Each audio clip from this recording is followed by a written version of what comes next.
in an article that was released in Bloomberg on August 25th, a supply chain crunch that was meant to be temporary now looks like it will last well into next year as the surging Delta variant upends factory production in Asia and disrupts shipping, posing more shocks to the world economy.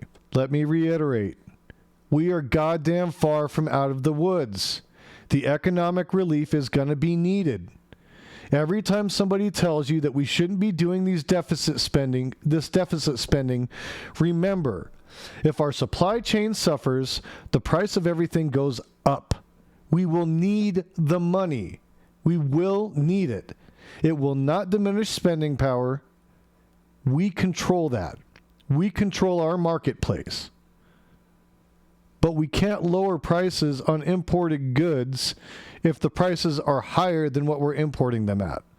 Manufacturers reeling from shortages of key components and higher raw material and energy costs are being forced into bidding wars to get space on vessels, pushing freight rates to records and prompting some exporters to raise prices or simply cancel shipments altogether. Scarcity raises prices, folks.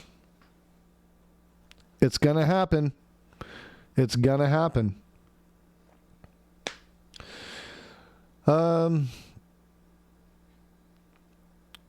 Christopher Say, he's a chief executive officer of Hong Kong-based Musical Electronics Limited.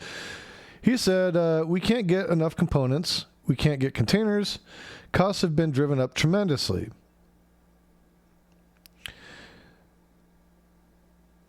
They are a consumer products manufacturer that makes everything from Bluetooth speakers to Rubik's Cubes. Say said the cost of magnets used in the puzzle toy have risen by about 50% since March. The cost of magnets in a Rubik's Cube has risen 50%. Increasing the production cost by about 7%. That doesn't sound like much, but guys, like, if everything goes up by 7%, everything goes up by 7%. Some shit will go up more than that.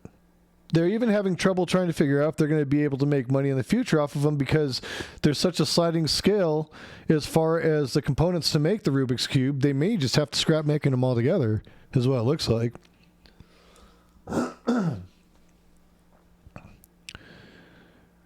China's determination to stamp out COVID has meant even a small number of cases can cause major disruptions to trade. This month, the government temporarily closed part of the world's third busiest container port at Ningbo for 2 weeks after a single dock worker was found to have the Delta variant.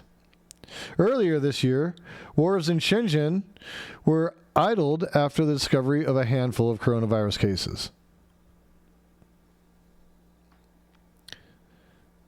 Says Seiwei Chuan, president of Taiwan-based Evergreen Marine Corp, poor congestion and a shortage of container shipping capacity may last into the fourth quarter or even mid-2022. If the pandemic cannot be effectively contained, port congestion may become a new normal.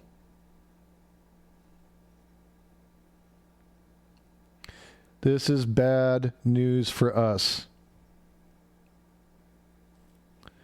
As much as you don't like it, in order for us to have the things that we have in this country, we do have to rely on production and imports from China. That's huge. They're a huge economy. It's massive.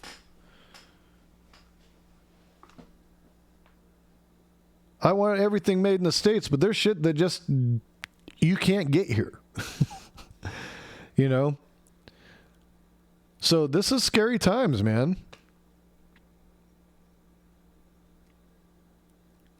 The cost of sending a container from Asia to Europe is about 10 times higher than in May 2020, while the cost from Shanghai to Los Angeles has grown more than sixfold. Wow, guys. This is getting bad.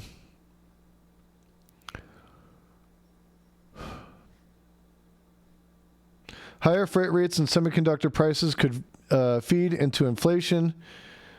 This is from Chua Hak Bin, senior economist at Maybank Kim Eng Research Partnership in Singapore.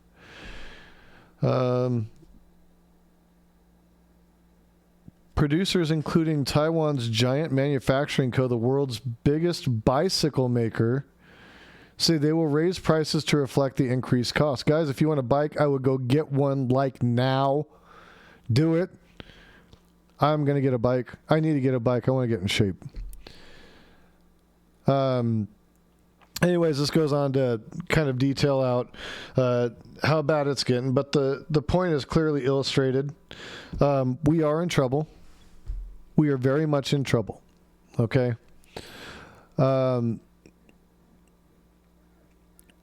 If we can't get some relief, this is the exact reason why I was so fired up about Bernie getting out there. Because he understood, he's got some foresight, right? Like, he's seeing we needed $6 trillion. And it's this kind of shit that tells the story as to why. Okay? This is the economics behind what Bernie is seeing. Okay?